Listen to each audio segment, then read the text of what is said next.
लाल जी बड़े कृपालु। हमारे वृंदावन में एक संत हुए, बड़े भजननिष्ठ संत।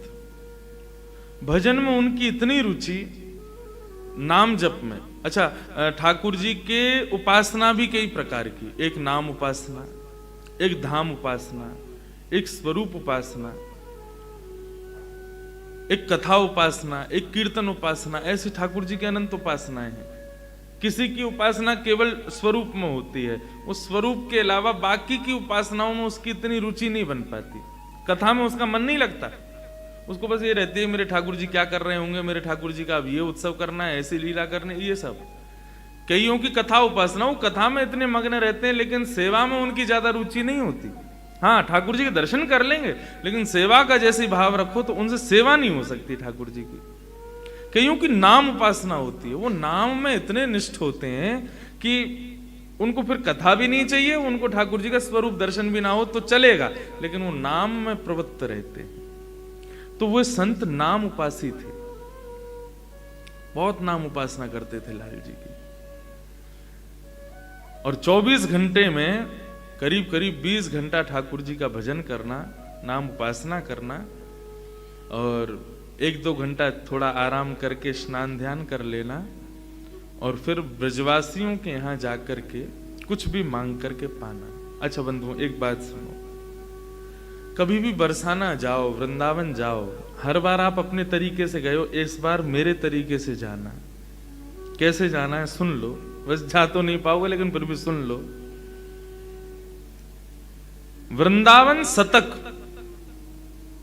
उस पर सिग्नेचर हैं श्री किशोरी जी के कि मेरी प्राप्ति करनी है तो या शतक को अपना लो, वृंदावन शतक। उसका एक भाव है, वृंदावन रहो, बरसाना रहो या ब्रज में जाओ तो कैसे जाओ। भ्रातः तिष्ठ टले टले विटपिनाम ग्रामेषु भिक्षामटः स्वच्छंदं पिबयामुनं जलमलं चीराणि कंठां कुरु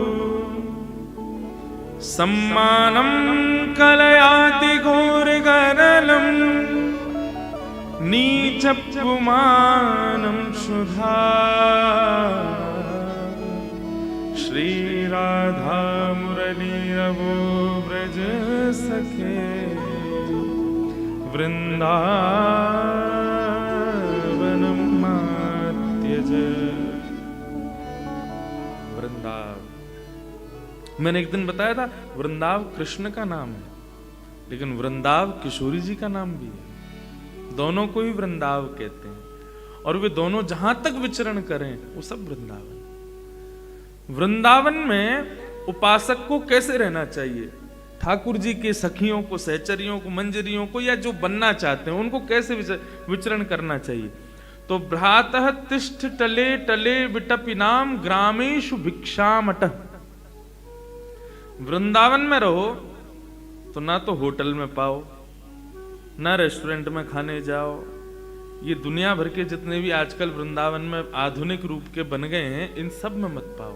तो क्या करो, बोले किसी भी अनजान ब्रजवासी के यहाँ चले जाओ, भीतर मत प्रवेश करना, बाहर ही रहना, केवल उसका दरवाजा खटखटा देना, वो आवे तो उससे बोल देना हम श्री श्यामा जी के दास हैं, श्री किशोरी जी के दास हैं, आप कृपा करके मुकु कछु अपने घर की प्रसादी मुकु दे दो।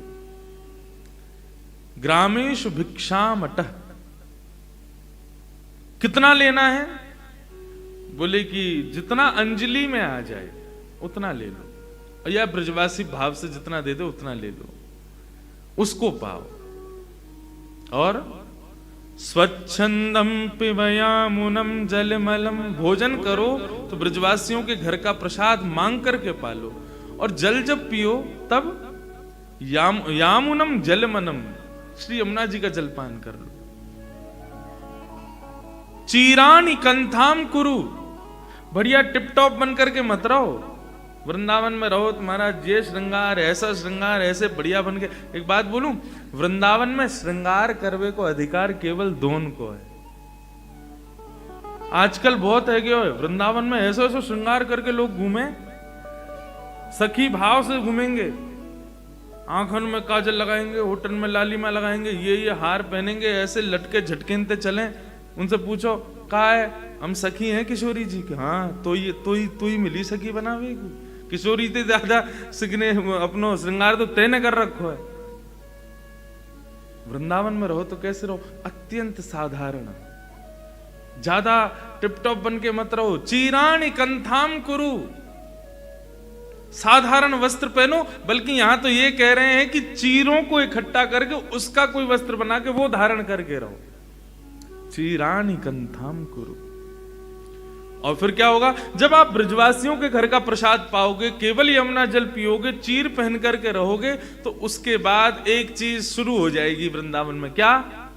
सम्मानम कलयाति घोर गरलम।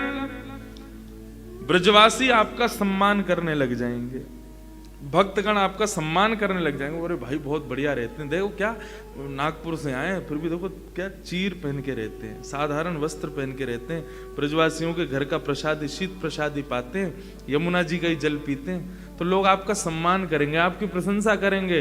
वृंदावन शतक कहता है वो महाविष के समान है, उससे बचो, सम्मान से बचो, जितना हो सके उससे दूर रहो। आपको एक बात स्पष्ट कहूं, कोई यदि आपकी सेवा की भी प्रशंसा कर दे ना, उस समय में उनके सन्मुख तो देखो कुछ रूप मत बनाना, कुछ भाव मत रखना, क्योंकि देखो कोई अगर भाव से कह रहा है तो उसको ये नहीं लगना चाहिए कि देखो मेरी बात का कितना अनादर किया, कहीं उठ के चले जाओ या कुछ। लेकिन सुन करके फिर श्यामाजू से जाके क्षमा मांग लेना, हे श्यामाजू मैं तो जानू ना मैं कछु ना कर पाऊं, ये जो भी मेरी सेवा की प्रशंसा कर रहे हैं, जो भी मेरी कथा की प्रशंसा कर रहे हैं, जो भी मेरे भाव की प्रशंसा कर रहे हैं, इन सबन के प्रशंसा से मैं आपको क्षमा मांगू। सम्मानम कलयाति घोर गरलम, वो विष के समान है, उसको छोड़ दो। उसमें ज्यादा इच्छा मत रखो कि मेरी प्रशंसा बहुत हो। और नीचपुमानम क्षुधा, यदि कोई तुम्हें गाली दे दे, तुम्हें ढोंगी पाखंडी कह दे, तुम्हें पागल कह दे, तुम्हारी सेवा की निंदा कर दे या तुम्हारे भाव की निंदा कर दे, तो उसको अमृत के समान समझ करके स्वीकार कर लेना। नीचपुमानम क्षुधा। श्री राधा मुरली रवो ब्रज सखे, वृंदावनम मात्यज। ये कुछ नियम हैं, इन नियमों को अपना लो, परंतु वृंदावनम मात्यज, वृंदावन को मत छोड़ो। ऐसे प्रसादी पाओ, ऐसे जल पाओ, ऐसे वस्त्र धारण करो, इस प्रकार से रहो, लेकिन वृंदावनम मात्यज, ऐसा भाव। तो वो संत मथुरा में रहते थे, नामनिष्ठ संत थे, बहुत भजन करते थे, सेवा विवाह में उनकी ज्यादा रुचि नहीं थी। सेवा करना बड़ा मुश्किल काम है। हाँ, पहले खुद उठो, फिर खुद नहाओ, फिर इनको उठाओ, और उठते ही नहाते नहीं है, फिर दूध पिएंगे, हाँ, फिर उसी में लड्डू पालेंगे, और कई बार तो नहावे तो पहले ही नाश्ता कर लें, सब कर कर आके फिर इनकी इच्छा हो तो इन्हें नहवाओ, नहीं तो ऐसे ही तैयार कर दो। बहुत सेवा है। और फिर जल्दी से इनको ही भोग लगाओ, फिर स्वयं पाओ, फिर इनको सुलाए दो, जब ये सो जाएं फिर स्वयं सो। हर चीज में पहले इनको निवेदन करना पड़े। तो वे नामनिष्ठ संत थे, नाम में उनकी रुचि। एक दिन वो रोज ब्रजवासियों के यहाँ जाते थे और आटे की भिक्षा लेके आते थे, और आटा ला करके उसमें यमुना जल मिला के उसको गूंद के उसी का टिक्कर बना के पका के बढ़िया प्रेम से ठाकुर जी के नाम रूप को ही स्मरण करके उसका भोग लगा के रूखे आटे की रोटी टिक्कर ही पाते थे। ये उनकी सेवा।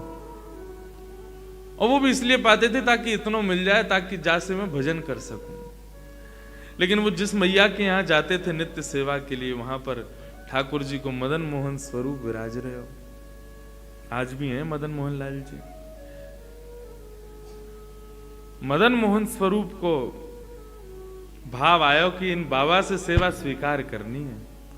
और ये लाल जी की बड़ी लीला है, जाए सेवा को ABCD भी ना आवे, वाकई यहां से सेवा ले लें। जैसे कि मैं मोसों बिल्कुल सेवा ना आती, एक समय की बात पर।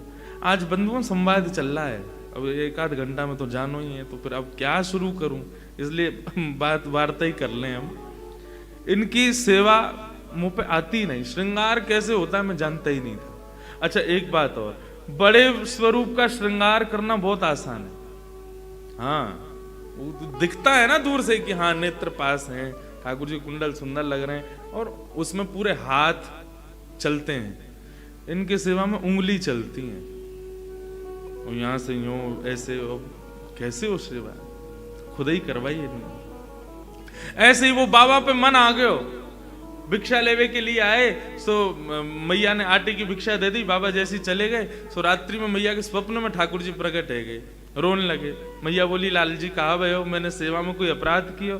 बोले ना मैया, मैं बड़ो प्रसन्न हूँ आपकी सेवा से, लेकिन मेरो मन है रहो। कहा वो जो बाबा रोज भिक्षा लेवे आवे ना, मुझको उनसे सेवा लेनी है। मैया बोली तो आज्ञा करो।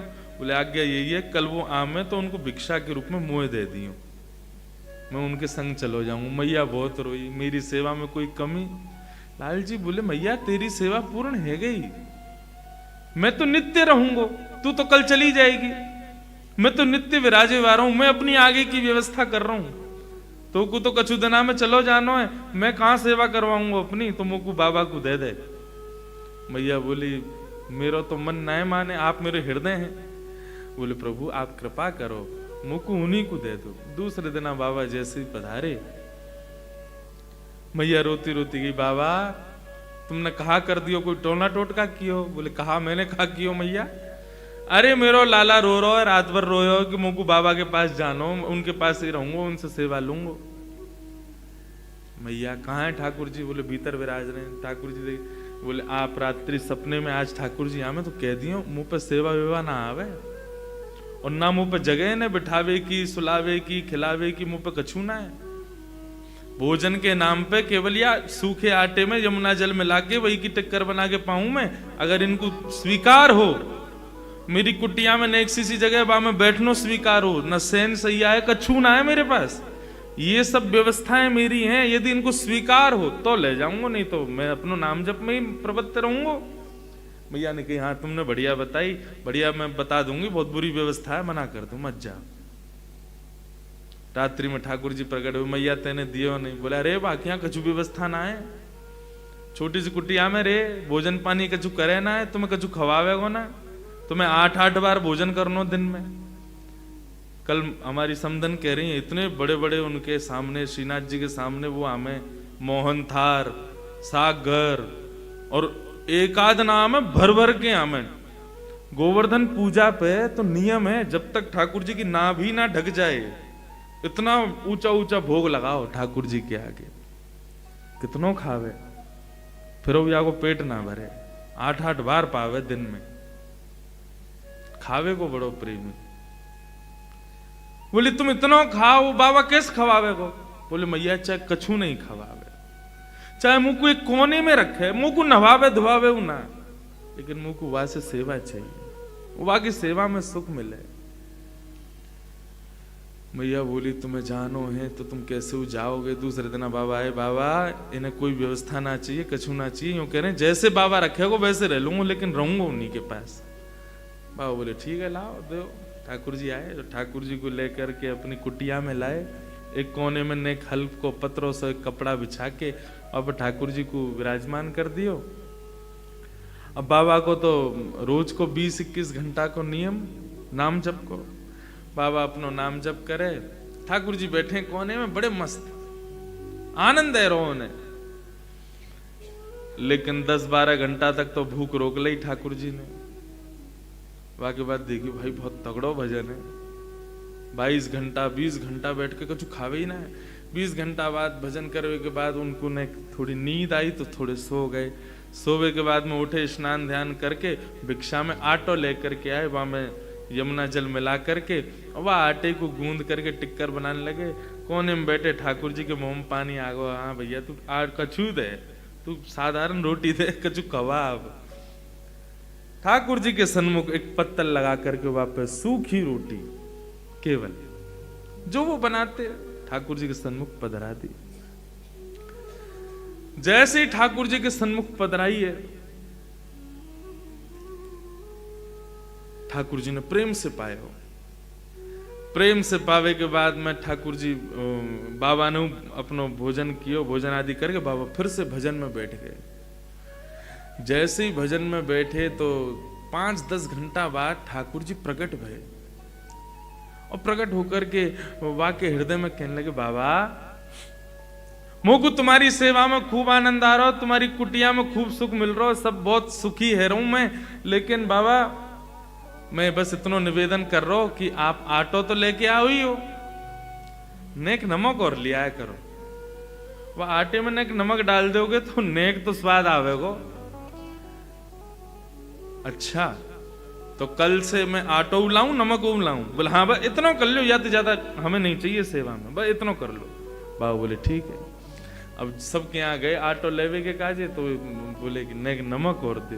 बोले बाबा जीव में चटोरोपन आने लगो। बोले हमने हमारे ना आयो, एक आ गयो चटोरो घर पे, वाके काजी चाहिए।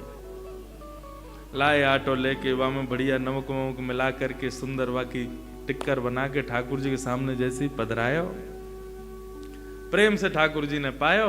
पाने के बाद में बाबा अपना भजन करवे बैठ गए। 2-4 दिन ठाकुर जी कुछ नहीं बोले। 2-4 दिन तक बाबा यही नमक रोटी खवावे।